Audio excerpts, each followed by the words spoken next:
Господине Јадровски, Комисијата за претходните изборни циклуси утврди дискриминација на гласачите кои наполниле 18 години меѓу два изборни кругови, а поради одредбите од изборниот законник не можеле да бидат запишани во избирачкиот список. Во изборниот законник беа направени одредени измени, но дали сепак е можно и во текот на овие претседателски избори да се појават истите проблеми? Така, Комисијата во 21 година утврди дискриминација врз гласачите кои меѓу два изборни циклуси во изборите во 2019 година не можеле да бидат запишани во избирачкиот список, согласно тоа не можеле да го остварат уставно загарантираното право на глас. Ова дискриминација произведуваше изборниот законник во континуитет, што значи дека е продолжен и потежок облик на дискриминација, па согласно тоа можевме да утврдиме во 21 ваква дискриминација. Точно е дека беа направени одредени измени на изборниот законник, каде што во членот 41 чинам беше додаден еден став дека во избирачкиот список се запишуваат сите граѓани кои што наполниле 18 години до денот на изборите, согласно актот за распишување на избори. И сега измените и дополнувањата завршуваат тука во смисла како номотехнички изгледа тој дополнет член. Во објаснувањето на законот се кажува дека до денот на изборите се мисли на прв и втори изборен круг. Доколку духот на законот бил да се направат овие измени, иако како таков се применува од страна на Државната изборна комисија, тогаш мислам дека ќе биде надминат овој проблем. Меѓутоа, повторно ќе кажам, номотехнички како изгледа измената, не сум сигурен дека е доволно јасна за да ги опфати граѓаните кои што наполниле 18 години помеѓу двата изборни круга, и можело според мене да се направи малце попрецизно, да се знае дека и пред вториот изборен круг граѓаните кои што ќе наполнат 18 години треба да бидат запишани во избирачкиот список. Останува да мониторираме и да видиме дали во пракса ќе се исполни оваа препорака која што ја дадовме во 2021 година, затоа што, знаете, нас не ни е битна само формалната правда, да бидат направени некакви законски измени или да бидат донесен некаков формален акт кој што формално треба да гарантира еднаквост, туку да имаме материјална еднаквост, односно овие граѓани да можат да отидат на денот на изборите на гласање и да може да го остварат своето избирачко право. Ќе треба да следиме и процесно тоа како ќе се одвива, ќе треба да видиме на кој начин тие ќе можат, бидејќи полнат 18 години помеѓу двата изборни круга, знаеме каков е во моментов контекстот во однос на вадење на лични документи, како ќе докажат тие престојувалиште во државата, со кој личен документ ќе може да гласаат и слично. Комисијата пред 3 години достави препораки до Државната изборна комисија за да се обезбеди пристапност на гласачките места и за лицата со попреченост. Имате ли барем увид дали е нешто подобрено на ова поле? Така, само би додал дека освен таа општа препорака која што ја дадовме во однос на правење пристапност и соодветно приспособување до и во избирачките места, првенствено за лицата со физичка и сензорна попреченост, комисијата учествуваше во една судска постапка преку механизмот кој што го нуди овој нов, уште го викаме нов закон за спречување заштита од дискриминација, тој е пријател на судот, каде што по тужба на Хелсиншкиот комитет за човекови права, тоа е тужба од јавен интерес за дискриминација на лицата со попреченост во изборниот процес, односно во остварување на нивното право на глас. Ние бевме пријател на судот, каде што преку поднесок доставивме некакво толкување на одредбите на Конвенцијата за правата на лицата со попреченост, кои што се однесуваат на обезбедување на пристапност и соодветно приспособување при остварување на правото на глас, или да кажеме пошироко во учество во јавен политички живот.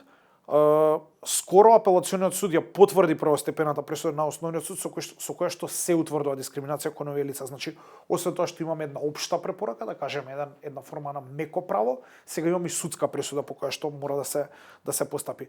За жал се уште немаме ништо од аспект на информирање или произнесување, ако сакате, по таа општа препорака, што е преземено.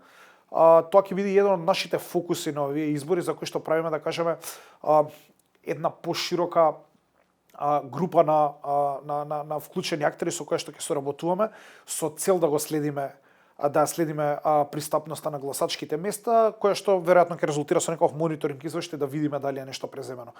Меѓутоа, од аспект на тоа дали сме известени што е превземено и дали е превземено, немаме се уште добиено ништо такво. Постојано можеме да видиме примери на гласачки места, објекти на локалната самоуправа кои што се прилично недостапни и сега при собирањето потписи за кандидати за претседател, меѓутоа да видиме како ќе биде на изборите. Најавите како комисија дека ќе вршите засилен мониторинг на вознемирувачкиот говор во предизборните кампањи што ни предстојат. Што поточно значи ова? Изборите се еден од настаните кои што ги имаме во општеството, каде што основано можеме да очекуваме зголемување на вознемирувачкиот говор и говор на омраза. Имате неколку такви општествени настани кои што, нели, со себе носат поларизација, па следствено на тоа и вознемирувачки говор и говор на омраза. Истото го правиме, да кажеме, во пресрет на парадата на гордоста секогаш. Што значи засилениот мониторинг? Тоа не е ништо повеќе од оние законски надлежности на комисијата да следи вознемирувачки говори, дискриминации, да постапува, да кажеме, по службена должност, особено кога станува збор за поголем општествен интерес и кога со потенцијалниот акт на вознемирување, односно дискриминација се опфатени поголем број на луѓе. Ние имавме еден изборен процес 2021 во кој што бевме формирани како комисија, тогаш немавме некакви, да кажам, капацитети, ни структура, ни можности да ги следиме изборите малце поструктурно и посистематски.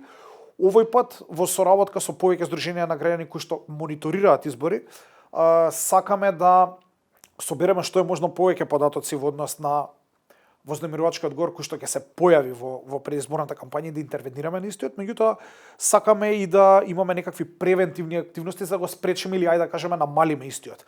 Во таа насока ќе изработиме некакво промотивно видео во кој што ќе можеме да објасниме како граѓаните може да пријават вознемирувачки говор, ќе имаме некаков прилагоден образец на нашата страна за полесно пријавување на вознемирувачки говор за време на кампања и планираме да бидеме поприсутни во медиумите во насока на повикување за воздржување од вознемирувачки говор и говор на омраза во предизборната кампања. Еве да направиме еден краток тест. Дали ако некој некого нарече измеќар или баба, тоа е вознемирувачки говор? Во даден контекст да, значи многу често пробуваме да објасниме таа разлика што е говор на омраза и каде тој завршува, што е вознемирувачки говор и говор на омраза. Во нашиот правен систем, согласно препораките на Советот на Европа, говорот на омраза се санкционира на два начини. Првиот е во кривично правна постапка, немаме конкретно кривично дело говор на омраза, меѓутоа имаме 6 кривични дела кои што опфаќаат одредени регулации на одредени аспекти на говорот на омраза. Имаме административна или нешто најблиско до административна заштита во случај кога таквиот говор по интензитет не е доволно силен да кажеме или не исполнува предпоставки за да биде предмет на кривична правна заштита. Тоа е заштитата пред комисијата и таквиот говор се нарекува вознемирувачки говор. И согласно Европската конвенција за човекови права, едно право престане да важи кога тоа повредува друго право, слично е со говорот на омраза и слободата на говор, кога вашиот говор ќе ги премине тие граници и ќе почне да повредува некое туѓо право, тоа значи дека таквиот говор се санкционира како вознемирувачки говор или говор на омраза. Како се санкционира? Пред комисијата говорот, вознемирувачкиот говор се санкционира како секој друг вид на дискриминација. Ние даваме препорака кога ќе утврдиме вознемирувачки говор, како да се отстрани таквиот вознемирувачки говор. Најчесто таа препорака оди во насока на извинување, зависно сега и кој го прави, дали го прави јавна личност, дали го прави личност која што може да допре до повеќе граѓани, дали го прави физичко лице кое што можеби на Facebook изкоментирало нешто. Најчесто одиме во насока на извинување, во насока на бришење на вознемирувачката содржина и во насока на воздржување во идне да се повтори вознемирувачкиот говор. Најавивте и урнек или темплейт на кој граѓаните ќе можат да пријавуваат вознемирувачки говор, па кажете ни дали е готов и кога ќе биде на располагање? Не е се уште готов темплейтот, меѓутоа ќе биде многу брзо ставен на нашата веб страна, затоа што станува збор за поедноставување на веќе готовиот образец кој што го имаме поставено на нашата страна за генерално пријавување на случаи на дискриминација. Морам да напоменам дека нашиот закон воопшто не предвидува каква форма треба да содржи представката. Па би го искористил оваа прилика да апелирам до граѓаните дека едноставно пишување на мејл каде приметиле вознемирувачки говор, дали биле можеби предмет на вознемирувачки говор и кој го прави вознемирувачкиот говор е сосема доволно за ние да постапуваме. Идејата на правење на овој, да кажам, прилагоден образец е да се направи пристапност и достапност на комисијата до граѓаните уште поблиска и да биде на граѓаните многу полесно да пријават вознемирувачки говор, затоа што знаеме дека многу често можеме да имаме комплицирани образци, не секој граѓанин сака да пополнува по 3-4 страни, така што ќе имаме нешто што ќе биде многу едноставно за пополнување и лесно за пополнување. Во една од вашите последни одлуки вниманието ни го привлече тоа што сте утврдиле вознемирувачки говор во коментар на објава на Facebook. Еве ќе го прочитам коментарот. Се ненормално, бидете што сакате, правете што сакате, но што не засегаат вашите парадирања и циркузи низ Скопјава. Можете и без спектакли да го продолжите вашиот изопачен поглед на животот. Затворен цитат. Интересно е што ова е коментар на објава. Комисијата може да постапува и во вакви случаи и да утврдува вознемирување? Да. Ние медиумите, нашиот закон е многу широк во основ на основите врз основа на кои што може да побарате заштита. Има отворена клаузула и во однос на областите. Што значи тоа? Тоа значи дека ние медиумите не ги третираме како законот за медиуми, да ги стави само ние традиционални медиуми кои што нели имаат некаква регулација, туку ние под медиумски простор ги подразбираме социјалните мрежи и електронските медиуми, каде што впрочем и се наоѓа најголемиот дел од говорот на омраза. Многу ретко ќе видите вие вознемирувачки говор или говор на омраза на радио или на телевизија се наоѓа, меѓутоа многу почесто и поплодна почва за истото се социјалните мрежи. Така што да, ние утврдуваме најголемиот број на мислења кои што се однесуваат на вознемирувачки говор се токму вознемирувачки говори на социјалните мрежи, најчесто Facebook. Тука постапуваме по представки. Многу често знаеме да постапиме по службена должност, меѓутоа многу често во вакви случаи добиваме представки, најчесто од здруженија на граѓани или од поединци кои што се почувствувале вознемирени. Постапуваме по истите, без разлика дали станува збор за напишан статус, за објавена слика, за даден коментар. Доколку таквата содржина представува вознемирување согласно Законот за спречување заштита од дискриминација, ние постапуваме по истото. Исто така во една од вашите последни одлуки, по добиена представка, комисијата утврди вознемирување врз основа на етничка припадност на објава на Facebook, во која се користат зборовите бугарско племе и не за вулгари во устав. Имате ли податок колку пати сте утврдиле дискриминација врз основ на тоа што некој се чувствува како бугарин или затоа што има навреда кон бугари?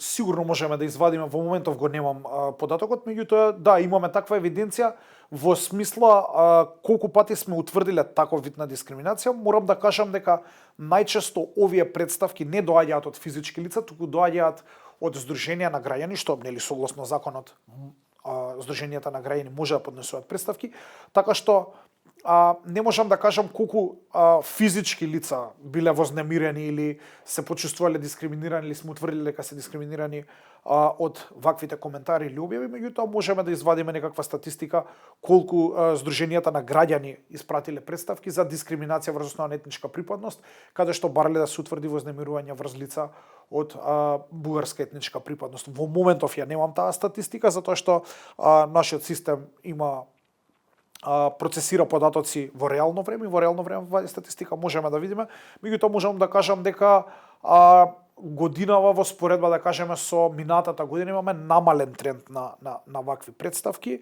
што од една страна може да значи дека имаме намалување на овој вид на вознемирување, од друга страна може да значи дека субјектите кои што поднесуваат представки имаат малку подобра информација и знаење околу тоа што е дискриминација, што не е, затоа што многу често имавме вакви представки кои што ги отфрлавме заради ненадлежност, бидејќи адресираниот проблем не беше проблем на дискриминација.